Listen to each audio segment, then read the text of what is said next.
welcome back to another episode of Naperville Sports Weekly. I'm your host, Josiah Schuneman. It's week 4 of Football Friday, and that means our local teams begin conference play, so the action looks to heat up. We have some interesting matchups on tap, including Neuqua Valley, coming off a huge win over St. Mary's from Missouri, facing Naperville North, who is off to an impressive 3-0 start to the season. Should be a fun DVC clash. Let's check it out. This week marks the beginning of conference play, and we kick off under the lights with one of the most anticipated matchups of this early season. The Neuqua Valley Wildcats come into the contest with having won a thriller against highly regarded St. Mary's of St. Louis, while the Naperville North Huskies look to continue their undefeated season at 3-0. Running back Nate Jacobs gives North the early lead on the road in a hostile environment. The score is 6-0 North after the missed extra point. Silvano Spadafora punches it in for the score. The Wildcats respond emphatically to take the lead 7-6, and so far, this one is living up to the hype. The Wildcats start the second half fast, with Spadafora continuing to carry the pigskin, bouncing outside of the Husky defenders, and finding the end zone for his second score. Wildcats take the lead 15-9 after a successful 2-point conversion. The Wildcats don't let up and stretch their lead, this time pulling out some Moeller magic from under their sleeves. Quarterback Ryan Moeller turns into a receiver, catching a pass out of the backfield from Matt Chevalier for the touchdown. Another 2-point conversion makes it 23-9 Neuqua. Neuqua then finishes it off with a touchdown on the ground from Chevalier to make it 29-9.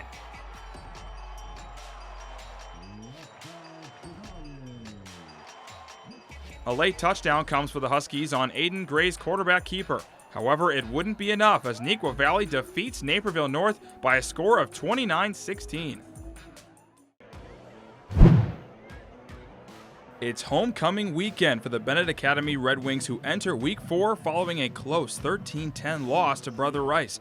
They host the St. Rita Mustangs in a battle of two teams trying to claw their way back to 500. About 4 minutes left in the first quarter, the Mustangs have the ball, but not for long. Jet Hilding's pass is batted around and picked off by Owen Takahashi. Game is deadlocked at 0. Just a couple of plays later, Bennett looking to convert on 4th down. Jacob Hopel throws a deep ball to Pierce Walsh, who shows off the strength to haul in the catch. Red Wings now in the red zone. Now trying to punch the ball in, Hopel scrambles to his right and finds a wide-open Pat Patello to get the first points of the game. Bennett will go on to miss the extra point, though. Halfway through the second quarter and after a Mustang field goal, St. Rita decides to get tricky. They pull off a 47-yard fake punt touchdown run to give them a 10-6 lead.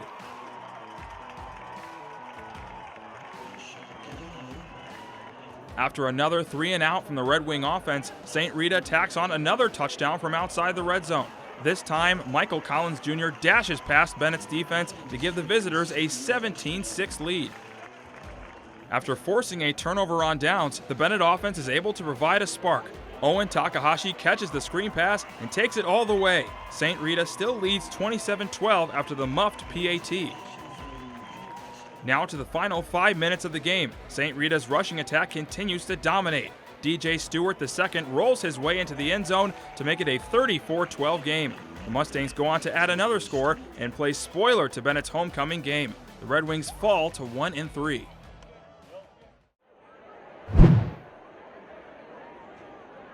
It's senior night at Naperville Central as the 2-1 Redhawks honor their seniors before taking the field against Waubonsie Valley. The Warriors come in still looking for win number 1 on the season. This was a 98-yard drive by the Red Hawk offense, and it's capped off by who else but Tyler Dodd from 1 yard out to make it 7-0 Redhawks.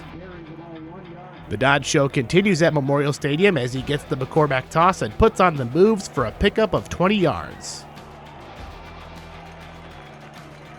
Although his QB says, "Hey, I want to score too," Chris McCormack keeps it himself and is able to punch it in for the 15-yard touchdown.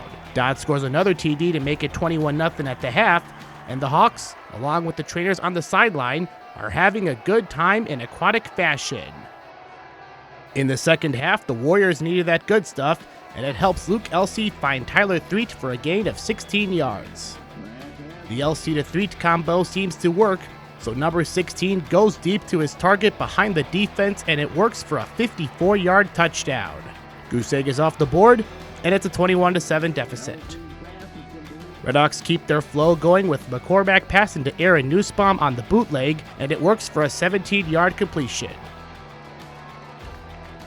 Then McCormack looks for another pass catcher in Chris Byrne, who burns the entire defense for a 20-yard touchdown. Hawks are now 3-1 and will host Neuqua Valley next week after a 35-7 win.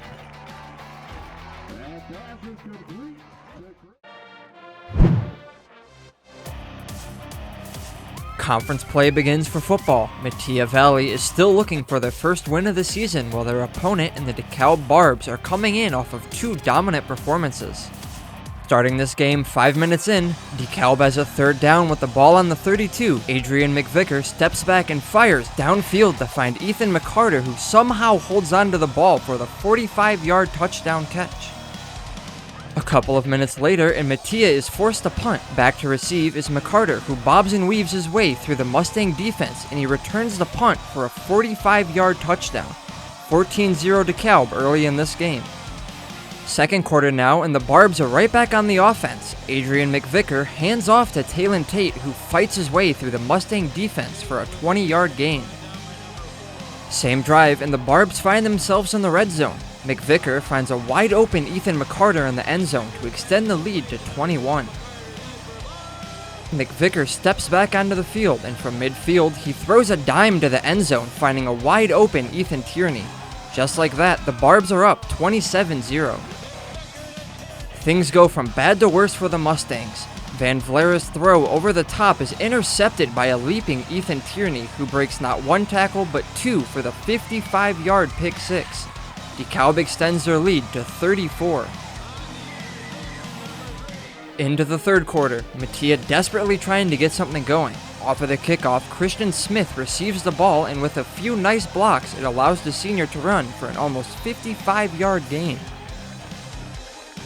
Despite the strong run by Smith, it ended up leading to nothing, allowing the Barbs offense to come back on the field. Adrian McVicker hands off to Xavier Dandridge, who finds an open path on the outside to tack on another touchdown. DeKalb cruise through the game, and they take down Metea Valley by a score of 48-0. The Barbs move to 3-1 on the season, and the Mustangs fall to 0-4. Up next, we'll show you the Tiger Volleyball Classic here on NSW. Hypnotize your way to savings. Breathing techniques to help you save. Looking to make saving a habit? Yeah, what's the secret? No secret. Just open a savings account at BMO and we'll give you a cash reward for every month you save. A cash reward? Just for saving. Mm-hmm. And when you open a checking account, we'll give you a $200 bonus to get your new savings habit started. Love that. What's your book? How to get a $200 bonus and a monthly cash reward for saving with BMO? He literally wrote the book on saving. That's me on the cover. When a bank helps you make real financial progress, that's the BMO effect.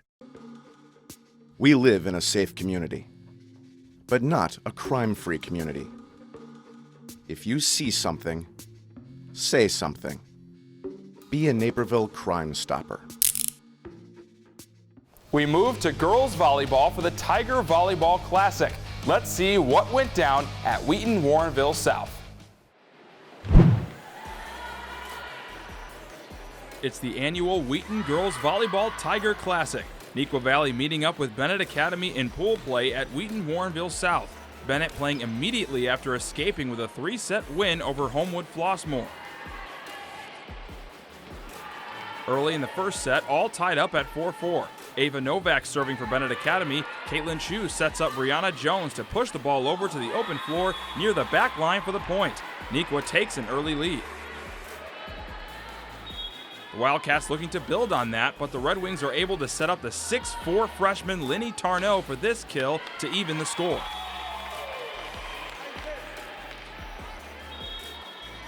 Bennett getting hot with Audrey Aselson serving. Novak then flies in for a great dig. Aselson keeps it alive before Kirsten Kramer finishes the point with a kill. BA on a 9-0 run. The Red Wings playing mistake-free while taking advantage of seemingly every Neuqua miscue. Here, Gabrielle Stasis pounds a free ball down for a kill as Bennett extends the lead. Peyton Turner continues to serve for the black and red. Great hustle from Ariana Rodriguez to keep the ball alive, but Bennett stays collected, and Kirsten Kramer powers home another strong kill to cap off a dominant 25-7 opening set. On to the second set. Bennett libero Anaya Warren serving. Another return goes too far over the net, and Ava Novak goes up to collect a quick point as the Red Wings keep the good times rolling. Warren back on the serving line. The Wildcats' first kill attempt is blocked, but NV recovers, and Chu sets up Yulia Shchepkina, who gets the strong kill down for the point. Bennett trying to pull away, but Nequa still battling. Some great defensive play from Brianna Jones to keep the ball off the floor as the teams go back and forth. Eventually, Chu passes to Brianna Clayson for the kill. Wildcats making things interesting. Nequa trying to keep the momentum going, but a heads-up play from Audrey Aselson as she fakes the pass and flips the ball over for the point. Bennett beginning to pull away. This time it's Gabiha Staniskis who powers a kill through the block attempt to put BA within 2 points of victory. The Wildcats not giving up just yet. Caitlin Chu serving, and she delivers an ace as the Red Wings can't get the ball back over the net to keep hope alive. Bennett is able to close the door late in the set. Peyton Turner serving, Shchepkina goes up for the kill attempt, but Caroline Cairns gets up for the block. The Red Wings go on to win it in straight sets to advance to the gold bracket. Nequa does knock off Homewood Flossmoor later in the night, advancing to the silver bracket. It's the Gold Bracket Championship of the Wheaton Classic at Wheaton Warrenville South. Lions Township Girls Volleyball taking on Bennett Academy after the Lions defeated Metea Valley and Marist, while the Red Wings knocked off Lincoln Way East and St. Charles North. Bennett sophomore Anaya Warren serving in the first set, but LT is ready for the return. Cameron Lee Karachi punches the ball onto the open floor and gets the point. Later in the set, the Lions still holding the lead. Bennett serving as each team goes back and forth. Some good defense from both sides. Anaya Warren makes a sprawling dig, and Lindy Tarnow goes for the kill that gets blocked. Then Katie Debs sets one over to the back corner for the point.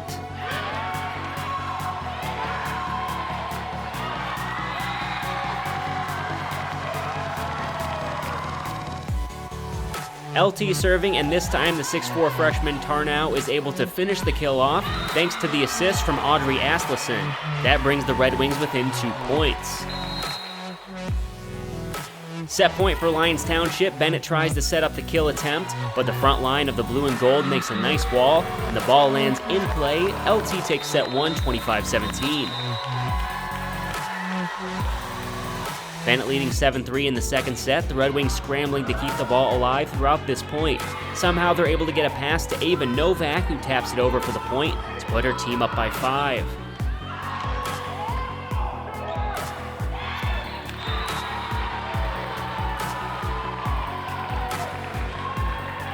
BA still serving later in the set. Lions going for a kill, but middle blocker Gabrielle Stasis is there for the rejection. Bennett pushes the lead to 6 points. But Lions making a comeback. Check out this perfect placement on this ball from Cameron Lee Karachi that hits the back line. We're tied up 24-24.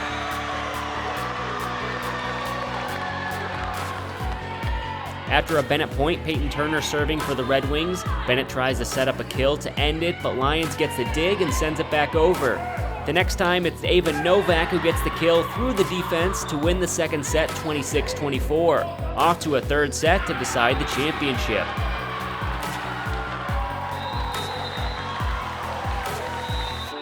In the third set, Bennett gets off to another hot start. Morgan Aslison steps in off the bench and delivers a pair of aces to give her team the lead. Aslison still serving later in the set. Christine Pullen with a great dig for the Red Wings. Gabia Staniskis with a great kill attempt. The LT cannot defend. 9 kills in the match for the senior as Bennett is pulling away. Bennett serving again, the Lions are forced to send a free ball over. Eventually, Kirsten Kramer drops the hammer with the kill as Bennett takes a commanding 23-10 lead.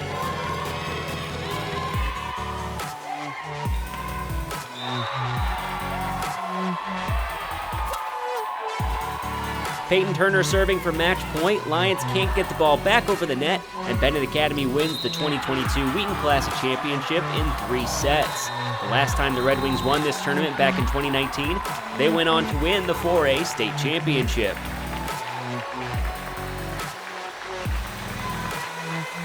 It feels really great, especially since the competition here was so incredibly good. It just feels really good to come out on top and having beat so many good teams because all the teams here were incredibly talented. I think this was an amazing tournament.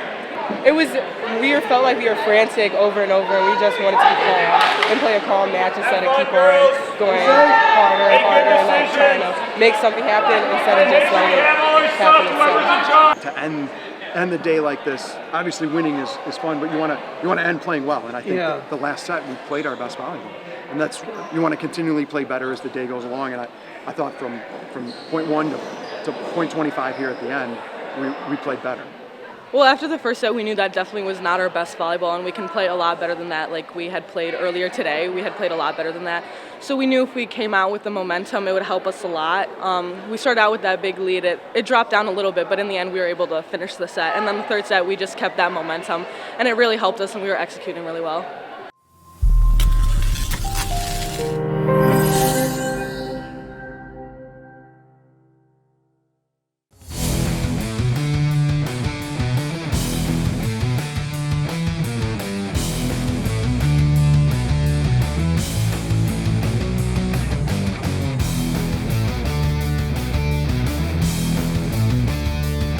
The play of the week features Bennett Academy facing Neuqua Valley in the Volleyball Tiger Classic, with the Red Wings hustling to secure the point. Audrey Aselson serves for Bennett, and after Neuqua works to get the ball over, Ava Novak comes flying in for a great dig. Then Aselson keeps the play alive, and Kirsten Kramer finishes off the point with a kill. What a sequence by the Red Wings as a part of a 9-0 run against the Wildcats. So the Q4, Susan. We were there when your 4th cold brew felt like a heart attack.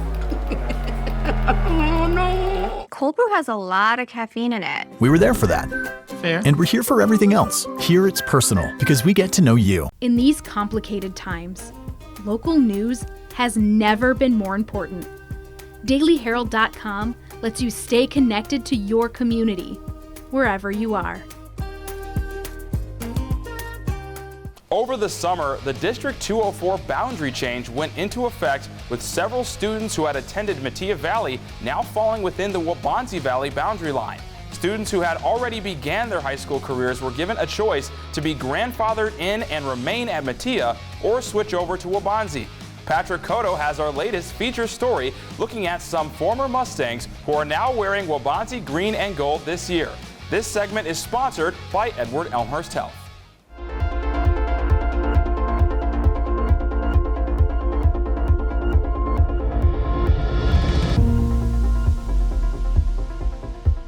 I was pretty shocked, but I think it was going to happen, but I was at Metea for 2 years, so it was a pretty tough change, but I'm fitting right in, so. Waubonsie Valley junior football player Julian Johnson is one of many new Warriors attending and competing for Waubonsie after previously being students at Metea Valley. With the 2022-23 campaign underway, Johnson, along with girls golfer Meadow Rollins, basketball standout Kalea Reed, and several other competitors are now rocking the green and gold of their former rivals after the District 204 boundary change. I need something different. I need to challenge myself, and like I love the people at Metea. I still talk to them. We still hang out all the time, but I wanted to make some new friends. There's no problem with taking an opportunity, and I know I would have regretted it if I didn't go. So.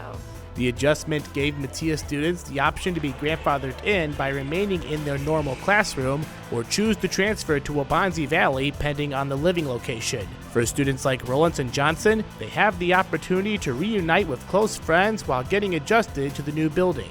All my friends outside of golf, my outside of school friends, they all went to Waubonsie, so I'd like be able to, like, you know, go to a new school with like a bunch of new people that I already kind of knew, but you know, got to know them better. It's been pretty good. I grew up with a lot of these guys. I played football with a lot of them, so it's been real easy, and we bonded real fast, so it's exciting.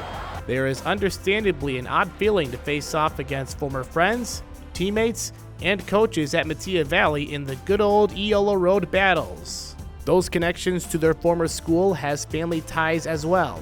Julian's older brother Jalen was a star football and track athlete for the Mustangs before graduating in May, while Meadows' older brother Hayden played varsity golf at Metea and just graduated this spring as well. Whether it's on the gridiron, golf course, or basketball court, the former Mustangs still feel a strong connection in the black and gold. I still like kind of view myself as like half a Mustang still and like half a Warrior, so I really like it. It's just you just see them in a different light, which is kind of cool. Now that they have a chance to adjust to new territories, these Mustangs turned Warriors are now ready to make new friends while wearing new colors during the new school year. On this team, I have found like a lot of new people that I really like. I really love, and I can see like I just like love being friends with them. They're so cool. For Naperville Sports Weekly, I'm Patrick Cotto. We head back onto the field, this time for boys soccer. Naperville Central has been on a roll, winning 4 straight games and has looked like a top team in the DVC.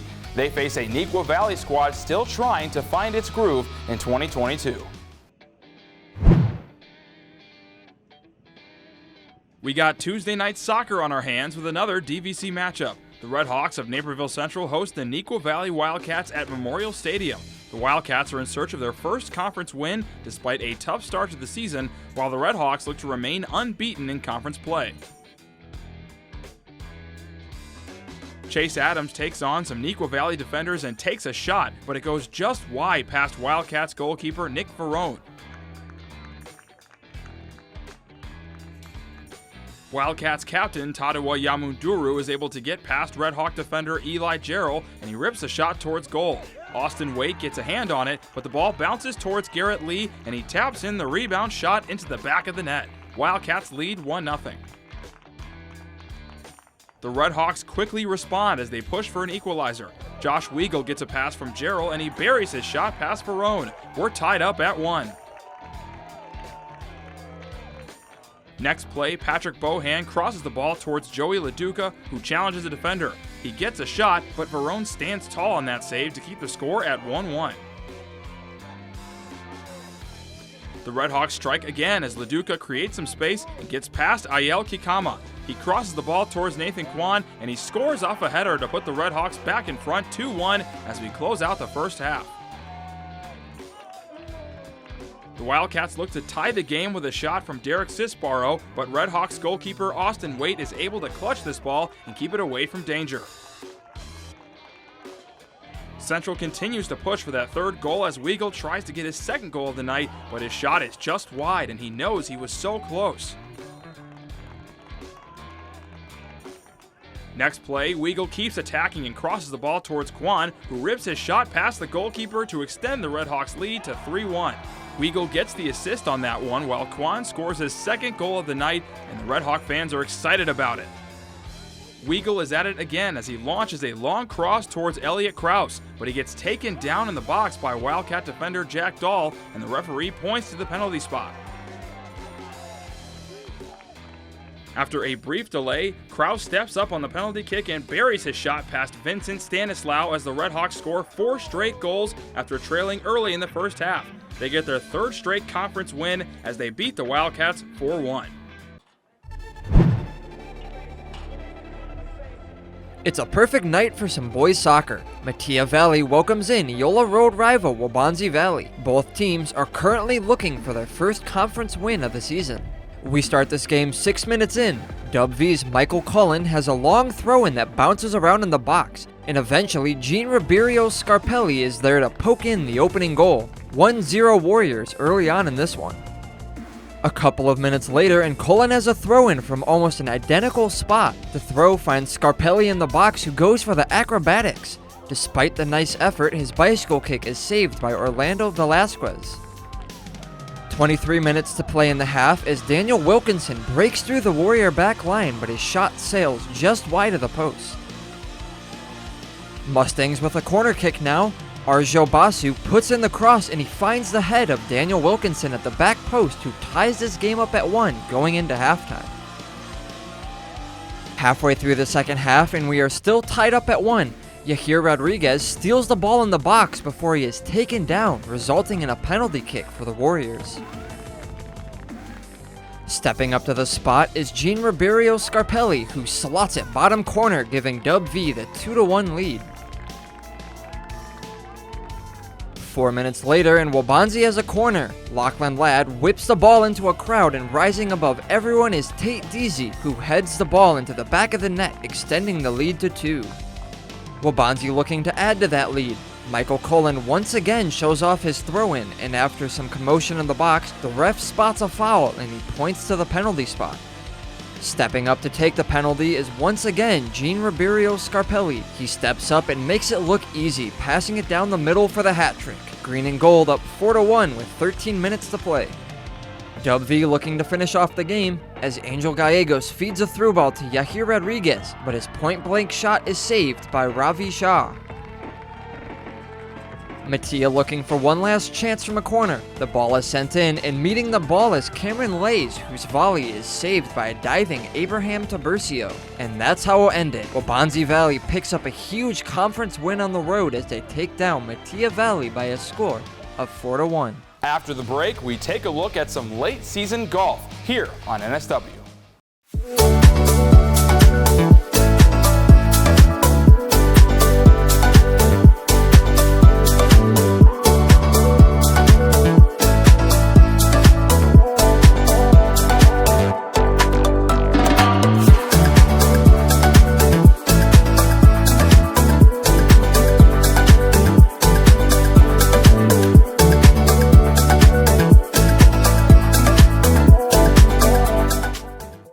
Hypnotize your way to savings. Breathing techniques to help you save.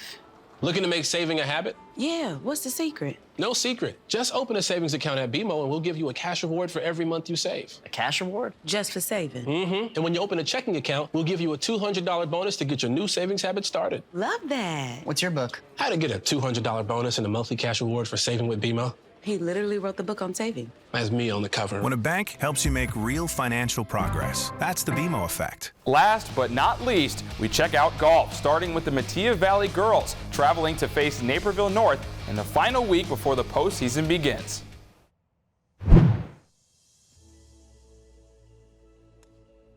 It's the perfect afternoon for some golf here at the Crest Creek Country Club. Naperville North faces DVC rival Mattia Valley. The Mustangs come off a victory over Oswego East on senior night. Starting off at hole 1, Mattia's Pranvi Kakar hits this putt well inside the green and pars it in to start the day. Next is North's Erica Lee. Her putt rolls just wide of making the money shot for birdie, but finishes hole 1 strong with the par. She goes on to score a 48. Rounding out hole 1 is Mattia's Macy Martin as she makes the easy putt for par. We hop on the golf cart and roll to hole 5. Mattia's McKenna Wigfield's long-range effort finds the green and takes a kind roll. She goes even for the round.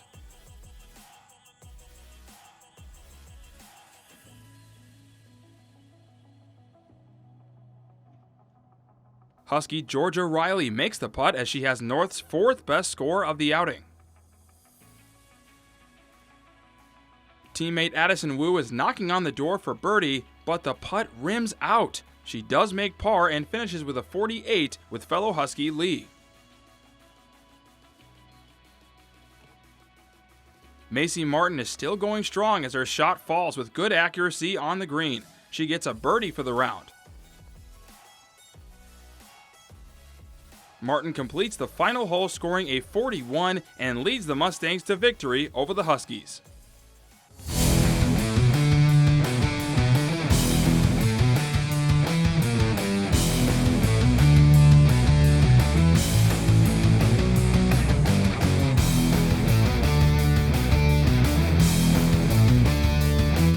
On this play of the week, it's the rematch of last year's DVC Bowl between Neuqua Valley and Naperville North, and the Wildcats pull off some Moeller magic.